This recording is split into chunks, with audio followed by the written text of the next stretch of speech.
On the 12th of September 1945, in a formal ceremony held in Rangoon, a group of Japanese generals sat across a table from the man who had destroyed their armies. They were there to sign the surrender of Burma. And the man sitting across from them, the man who had taken everything they had and thrown it back in their faces, was General William Slim. 2 years before that moment, those same generals had written the British Army in Burma off completely. A broken force. Not worth their time. Not worth serious planning. Now, they were doing the one thing their entire military code said they must never do. They surrendered. And that moment, that room, tells you something extraordinary. But what happened in the jungles before it? That's the story almost nobody knows. And it doesn't start with a triumph.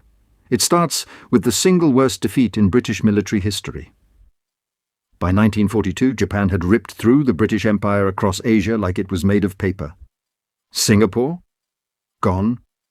February 1942. 85,000 British and Commonwealth troops handed themselves over to a Japanese force, half their size. General Yamashita called it the greatest British defeat of the century. He wasn't exaggerating. Then came Burma. The British Army retreated nearly 1,000 miles, from Rangoon all the way to the Indian border. One of the longest retreats the Army had ever made. Japanese commanders watched all of this and drew a very logical conclusion. The British soldier won't hold when his flanks are threatened. He retreats, he collapses, he surrenders. Tokyo stopped taking the British Army in Burma seriously. Logical conclusion, completely reasonable, and the most catastrophically expensive mistake the Japanese military made in the entire war. Because somewhere inside that retreating army was a general who had watched everything fall apart, and was already building the blueprint to reverse it. William Slim had lived through that 1942 retreat. He'd led men through it. He'd watched the Japanese method work again and again and again. And then he did something most commanders in his position never had the courage to do. He studied it honestly. No excuses, no blame shifted to the jungle, the heat, the terrain. He looked at exactly how the Japanese fought, why it worked every single time, and what it would concretely take to stop it. Slim wasn't your polished, comfortable career general. He'd been wounded at Gallipoli. He'd fought in Mesopotamia. He spoke to his soldiers straight. No performance, no pretense. When he took command of the 14th Army in 1943, his men were starved of equipment, ignored by London, and invisible to the press. They'd given themselves a name that said everything. The Forgotten Army. Slim didn't flinch from it. He stood in front of those men and told them the truth. That yes, the resources went to Europe first. That yes, the newspapers barely knew they existed. That yes, they had been forgotten. And then he told them something no British commander in Burma had ever said before. He told them they could win. Now here's where it gets tactical. And this is the part that changes everything. The entire Japanese method in Burma was built on one principle. One move that had worked every single time. Get through the jungle fast, flank the British position, cut the road behind them, and wait. Because the British unit whose supply line was cut always did the same thing. It retreated. Didn't matter how strong the position was. Didn't matter how many men were holding it. Road gets cut, they fall back. Japan had seen it in Malaya, in Singapore, across all of Burma in 1942. They'd built their entire offensive doctrine around that one predictable response. Slim understood that instinct completely, and he killed it with a single order. The order was simple. If the Japanese cut the road behind you, you are not surrounded. They are. Hold your position. Supplies will come by air. You do not retreat. Simple words. But for men who had spent 2 years retreating the second their flanks were threatened, those words needed more than authority behind them. They needed belief. And Slim knew belief couldn't be commanded. It had to be earned. So he went to the men himself. Not for inspection parades, for real conversations. He explained his thinking directly to the soldiers who'd have to act on it. He told them exactly what the Japanese would do, exactly how it would feel when that road behind them got cut, and exactly why holding was the right call even when every instinct screamed, run. He worked with the RAF to build a real dependable aerial resupply system. Because a promise of air supply means nothing unless the men trust it completely. Then February 1944 arrived. The Arakan. The first real test. Would it actually hold? Would men who'd learned over 2 years to retreat actually stand when everything in their experience told them to move? The Japanese 55th Division was about to get their answer. The 55th executed the exact same flanking move that had shattered British forces in 1942. They cut the road behind the 7th Indian Division. They overran a brigade headquarters in the early hours of the morning.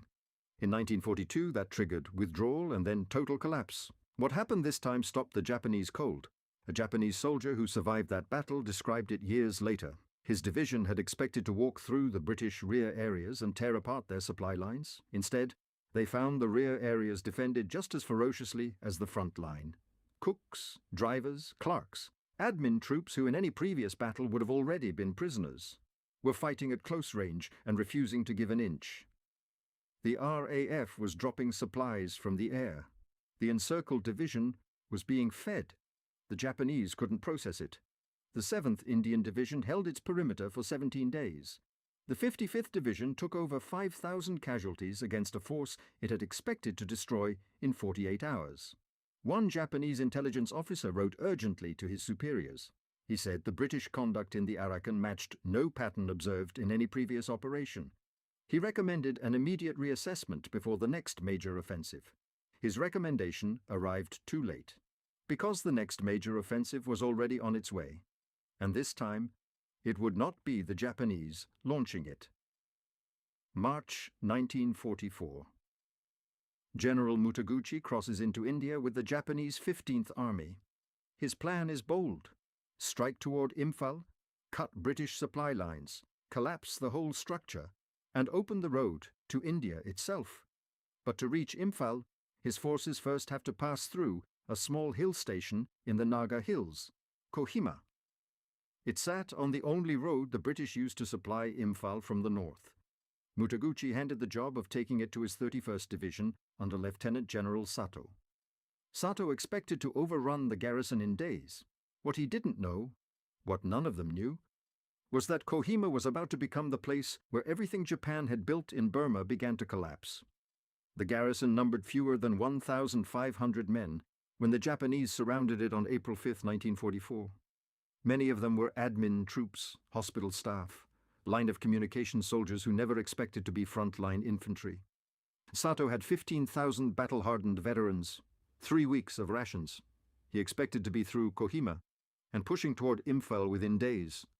What followed is one of the most extraordinary acts of resistance in the entire Second World War, and most of the men who carried it out were never supposed to be there at all.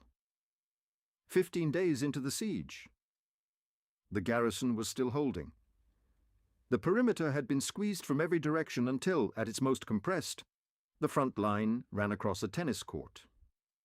The district commissioner's bungalow changed hands multiple times in a single day. Men fought at distances measured in feet for weeks, with no relief coming. Water came from one small tank, which Japanese snipers targeted around the clock. Medical treatment happened in open trenches under fire. Men were wounded, treated, and sent straight back to their positions, because there was nowhere else to put them. A Gurkha soldier who fought inside that perimeter described the night assaults plainly. They came through the wire, screaming, blowing whistles, always at night. We waited until we could see them.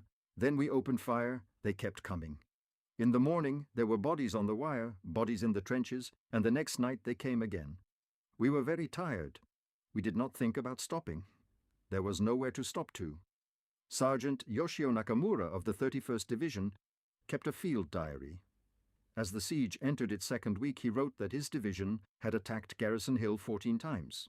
It had not taken it. He wrote that the British were fighting in a way he had not believed they were capable of, that they counterattacked when he expected them to defend, that each morning his unit counted more of their own dead, and each morning the British were still on the hill. 14 assaults. The hill held, and now something else was going wrong. Something Sato had never planned for. His rations were running out. The whole strategy depended on capturing British supply depots once they broke through. That plan had one requirement. The British had to retreat. They weren't retreating.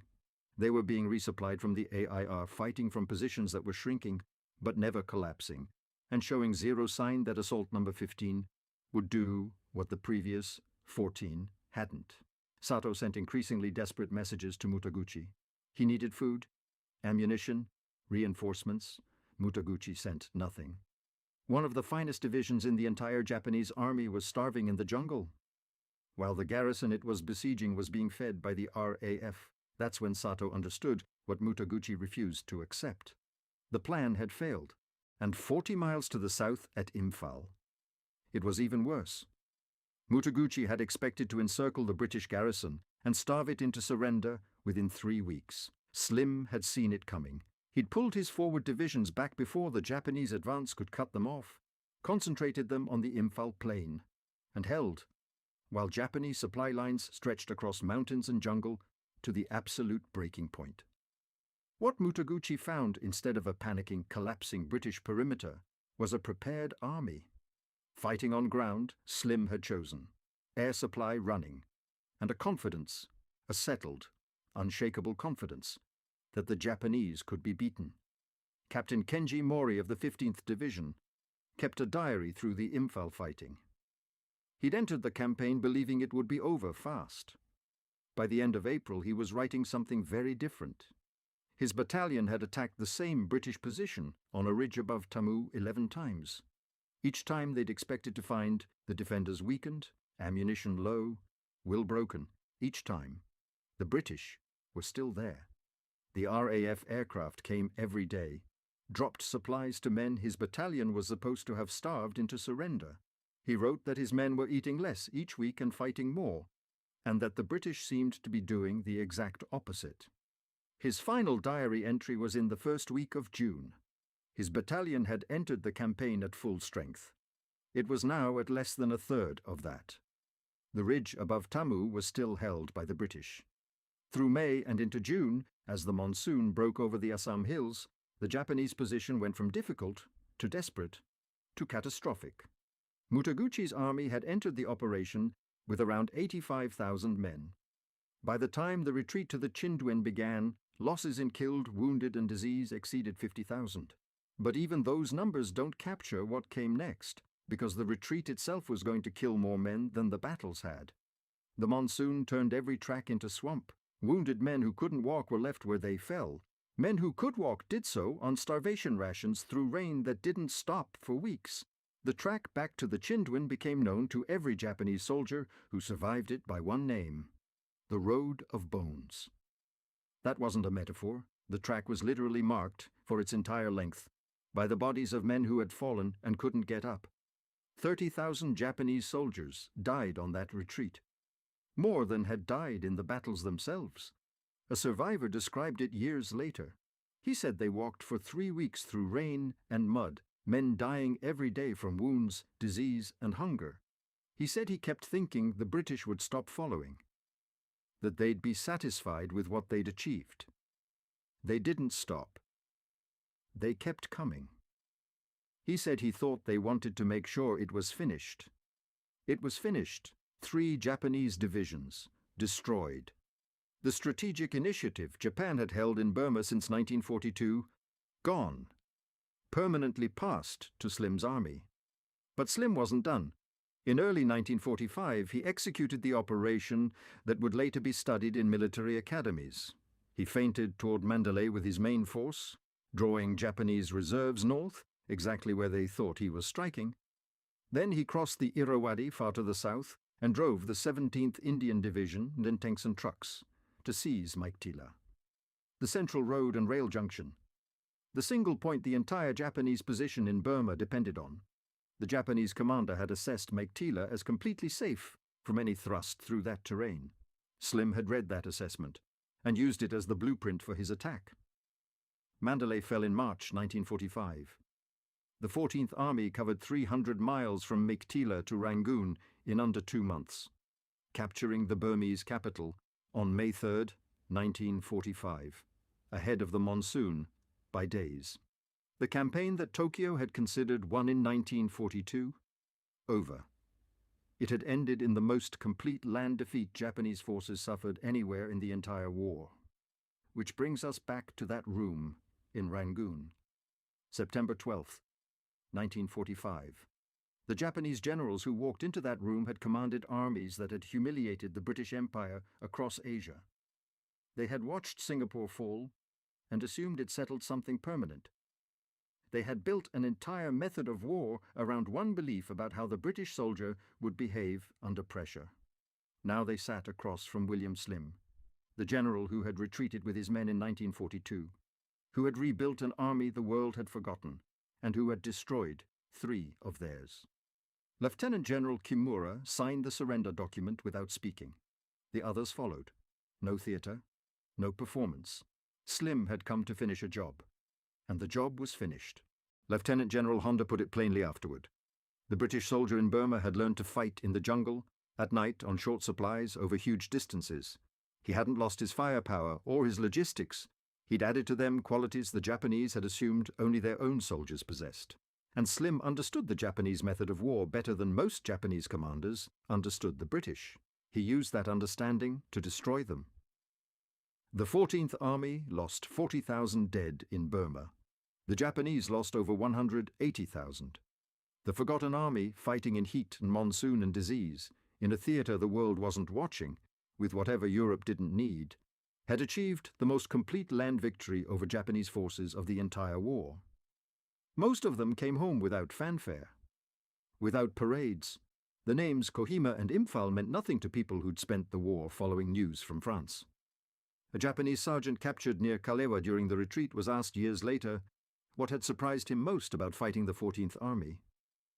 He was quiet for a moment. Then he said, "In 1942, when the Japanese pushed them, they stopped. They retreated. In 1944, when the Japanese pushed them, they pushed back. At Kohima, the Japanese tried everything to make them stop, and they did not stop." He said the difference was belief. In 1942, the British didn't really believe they could win. In 1944, they believed it completely. He said that belief was the most difficult thing they faced in the entire campaign. Not superior equipment, not overwhelming numbers. Belief. William Slim became chief of the Imperial General Staff. He became a field marshal, a viscount. He never forgot his men. In his memoirs he wrote that the 14th Army was the finest he had ever seen, and that its soldiers deserved everything history had given to others and had not given to them. He died in 1970. The men he commanded called him the finest general Britain produced in the Second World War. The Japanese officers who survived Burma said something very similar. The ridge above Kohima still has a cemetery. On the memorial, carved in stone, are 14 words written by a poet named John Maxwell Edmonds. Every person who visits reads them in silence. When you go home, tell them of us and say, "For your tomorrow we gave our today."